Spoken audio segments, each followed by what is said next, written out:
Good morning বন্ধুরা, আজকে আবার একটা নতুন ব্লগ নিয়ে চলে এসেছি। ছায়া ডেলি ব্লগে সবাইকে স্বাগত জানাই। এই যে দেখো, এই যে বিছনাতলা থেকে আজকে শুরু করলাম ব্লগটা, শনিবারের ব্লগ। দেখতে থাকো তোমরা প্রথম থেকে শেষ অবধি, নিশ্চয়ই তোমাদের ভালো লাগবে। এই যে বিছনা গুছিয়ে নিচ্ছি সকালবেলা উঠেই।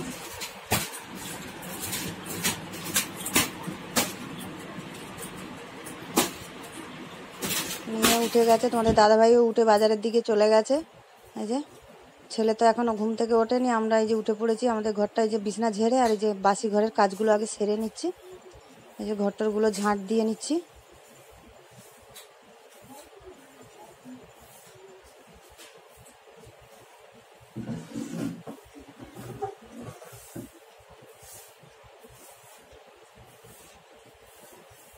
বাসি ঘরের আগে কাজগুলো সেরে নিয়ে তারপরে দেখি এবারে কি টিফিন খাবে।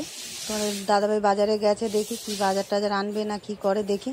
সেই বুঝে আজকে শনিবার, আমাদের তো শনিবারে নিরামিষই খাওয়া হয়। এবারে দেখা যাক কি রান্না করবো, কি করে টিফিন খায় কি করে দেখি, সেই বুঝে করব। আগে বাসি ঘরে কাজটা সেরে নিই। আর যা গরম পড়েছে, এই গরমে আর কিছুই ভালো লাগে না।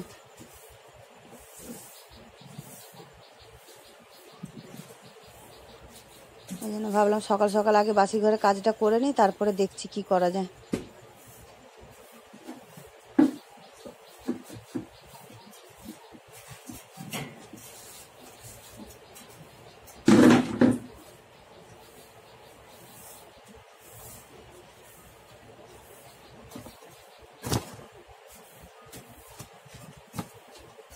এই যে ঝাঁট দিয়ে নিলাম, ঘরটা ঝাঁট দিয়ে নিয়েছি। এবারে মুছে নেবো ঘরটা।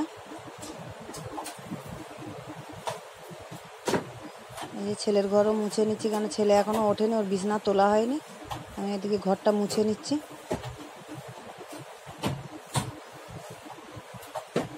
ঘরটা মুছে আর একবারে জামা কাপড় ছেড়ে এদিকে দেখি খাবারের টিফিন কী করবো, তারপর দেখি।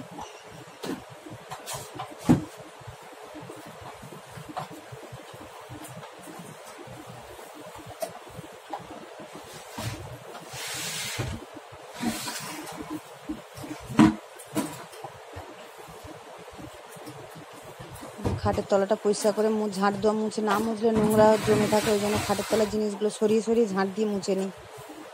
রোজেরটা রোজ করে থাকলে কম নোংরা হবে।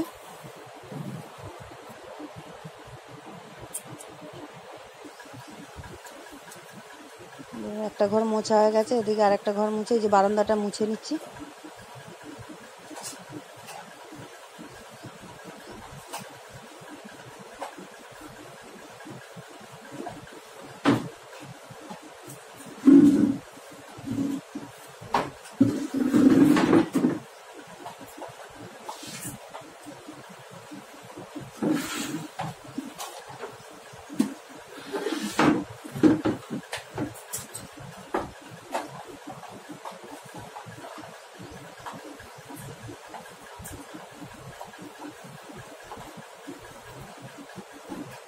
দেখো ঘর মোছা এবারে শেষ আমার। এবারে যাই, এবারে গিয়ে জামা কাপড় ছেড়ে এবারে দেখি টিফিনের জোগাড় করবো, কি টিফিন খায়। এই যে বাসি ঘরে কাজ সেরে চলে এলাম টিফিনের জন্য। মেয়েকে বললাম কি টিফিন খাবি, মেয়ে বলছে মা একটুখানি বেগুন ভাজা আলু ভাজা করো আর রুটি করো। মানে নিরামিষিতে একটুখানি কি করব টিফিনে, রোজ রোজ এই গরমের পরোটা ভালো লাগে না, একটু রুটি করি আর একটু বেগুন ভাজবো আর আলু ভাজা করব। মেয়ে আবার বেগুন ভাজাটা খেতে ভালোবাসে, ওই জন্য ওর জন্যই বেগুন ভাজাটা করা। যেদিকে কড়াও বসিয়ে দিয়েছি, আটাটা চেলে নিচ্ছি।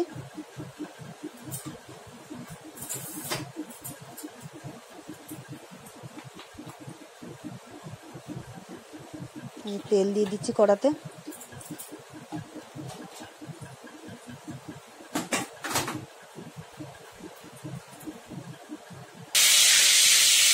তেলটা গরম হয়ে গেছে, বেগুনগুলো দিয়ে দিলাম। এদিকে আটাটা চেলে নিয়েছি।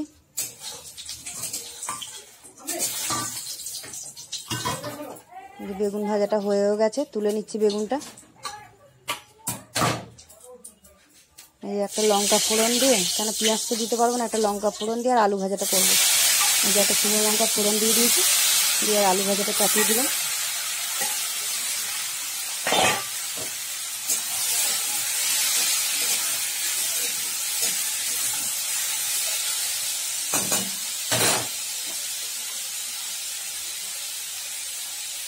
একটু হলুদ দিয়ে দিচ্ছি।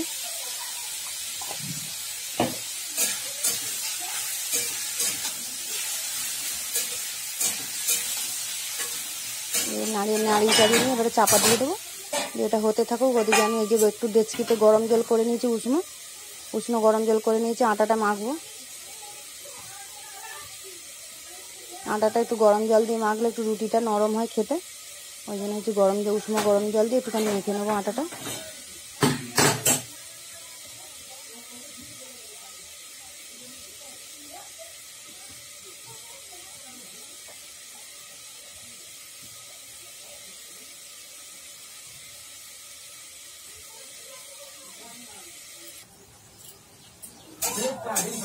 এই আটাটা মেখে চাপা দিয়ে দিয়েছি একটু। এদিকে আলু ভাজাও হয়ে এসছে, লাল লাল করে আলু ভেজে নিয়েছি।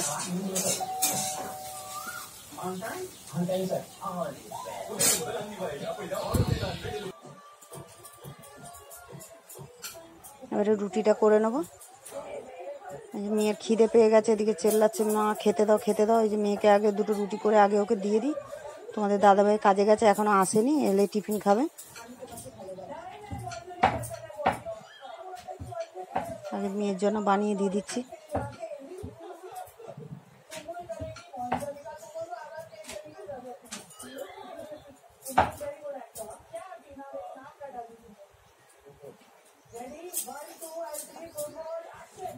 বন্ধুরা, আমার ভিডিওগুলো ভালো লাগলে তোমরা লাইক করো, কমেন্ট করো, ফেসবুক থেকে ফলো করো, ফেসবুক থেকে দেখলে।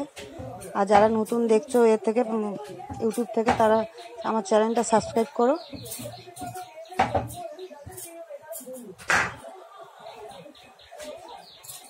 তোমাদের একটা লাইক দিলে আমার ভালো লাগবে।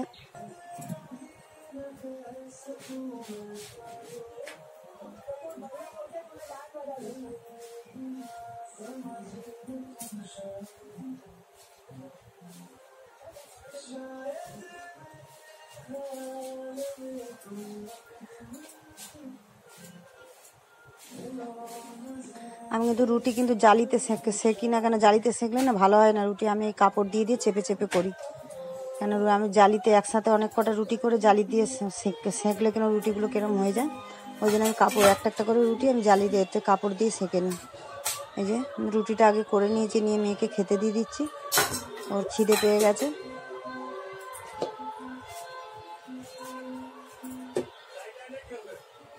মেয়ের খাবারটা দিয়ে দিচ্ছি, দিয়ে এবারে চলে এলাম। এই যে দুপুরে কি রান্না করব, নিরামিষ।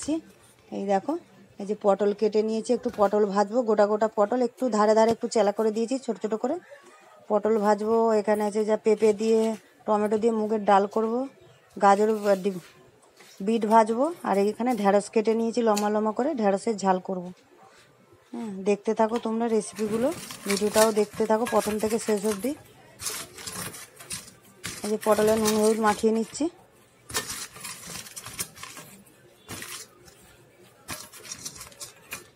পটলে ভালো করে নুন হলুদ মাখিয়ে নিলাম। এবারে এই যে কড়া বসিয়ে দিয়েছি এদিকে। এই কড়ার মধ্যে এই যে ডালটাকে ভেজে নিচ্ছি।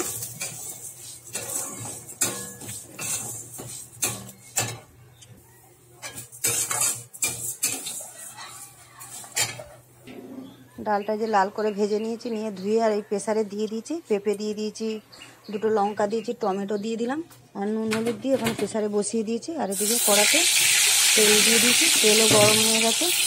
পটলগুলো আগে দিয়ে দিচ্ছি, পটলটা আগে ভেজে নেব। পটলটা ভেজে তুলে নিতে এই তেলের মধ্যে আমি ঢ্যাঁড়সটা দিয়ে দিলাম। ঢ্যাঁড়সটাও ভেজে তুলে নেবো, কেন ঢ্যাঁড়সে যে পোস্ত করবো, মানে পোস্ত দিয়ে ঝাল করবো। এই জন্য ঢ্যাঁড়সের মধ্যে একটুখানি আমি নুন হলুদ দিয়ে দেবো। অল্প নুন হলুদ দিয়ে দিলাম, দিয়ে ঢ্যাঁড়সটা চাপা দিয়ে একটু ভেজে নেবো।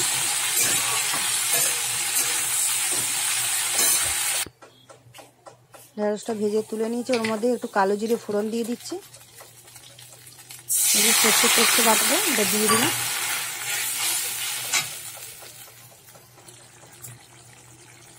দেখো, এই যে ঢ্যাঁড়স আমার হয়ে এসে একটু তেল দিয়ে দিচ্ছি, কাঁচা তেল উপর থেকে দিয়ে ঢ্যাঁড়সটা নাবিয়ে নিয়েছি। নিয়ে এবার এই যে দেখো ডালটা ফোড়ন দিয়ে নেবো। এই যে জিরে, তেজপাতা, শুকনো লঙ্কা, পেঁপে দিয়ে ডাল করবো তো একটুখানি আমি আদা ঘষে দিয়েছি, এতে গন্ধটা ভালো হবে, খেতেও টেস্ট হবে। ওই জন্য একটু আদা দিয়ে দিলাম, দিয়ে এবারে ডালটা সেদ্ধ হয়ে গেছে, এবারে ঢেলে দেবো ওর মধ্যে। এবারে দিয়ে দিচ্ছি ডালটা।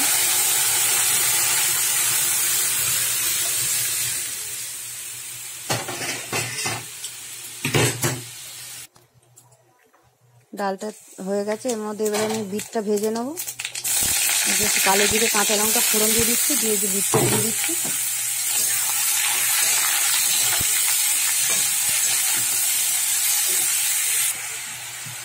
বিটটার মধ্যে যে নুন হলুদ দিয়ে চাপা দিয়ে দেবো, কারণ বিটটা একটু শক্ত তো হতে সময় লাগবে, ওই জন্য একদম গ্যাসটা কমিয়ে চাপা দিয়ে রেখে দেবো নুন হলুদ দিয়ে।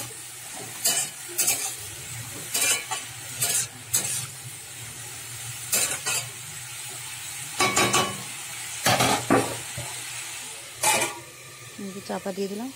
এদিকে ভাতও বসিয়ে দিয়েছি, ভাতের জল বসিয়ে দিয়েছি। দেখো রান্না সেরে কাজ সেরে আমি এদের চান করে এই যে পুজো দিয়ে নিচ্ছি।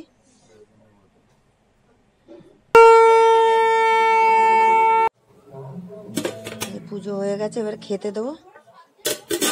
গরম গরম ভাত হয়ে গেছে, এখানে ভাত, এখানে যে পটল ভাজা, আর সকালে একটু আলু ভাজাও থেকে গেছিলো, এখানে আছে বিট ভাজা, আর এখানে যে পেঁপে দিয়ে ডাল করেছি, এই যে পেঁপে দিয়ে ডাল, পেঁপে টমেটো দিয়ে ডাল করেছি, আর এখানে ঢেঁড়সের ঝাল করেছি সর্ষে পোস্ত দিয়ে, আর এখানে লঙ্কা লেবু তো আছেই।